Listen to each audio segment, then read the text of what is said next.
ਨਜ਼ਮ ਦਾ ਅਨੁਮਾਨ ਹੈ ਪੈਰਾਂ ਥੱਲੇ ਦੁੱਖ।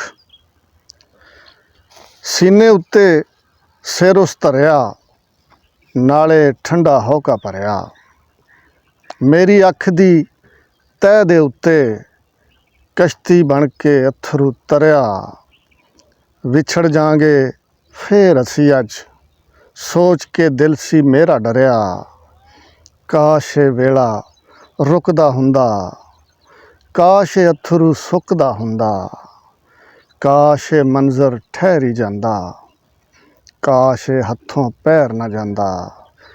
ਕਾਸ਼ ਕਦੇ ਵੀ ਵੱਖ ਨਾ ਹੁੰਦੇ, ਇੰਜ ਗਲੀਆਂ ਦਾ ਕੱਖ ਨਾ ਹੁੰਦੇ। ਜੇਕਰ ਇਸ ਤਰ੍ਹਾਂ ਹੋ ਸਕਦਾ ਤੇ ਫਿਰ ਇਹ ਕਾਸ਼ ਨਹੀਂ ਸੀ ਹੋਣਾ, ਅੱਖ ਕਿਸੇ ਵੀ ਨਹੀਂ ਸੀ ਰੋਣਾ। ਪੈਰਾਂ ਥੱਲੇ ਦੁੱਖ ਹੋਣਾ ਸੀ, ਫਿਰ ਤੇ ਸੁੱਖ ਹੀ ਸੁੱਖ ਹੋਣਾ ਸੀ।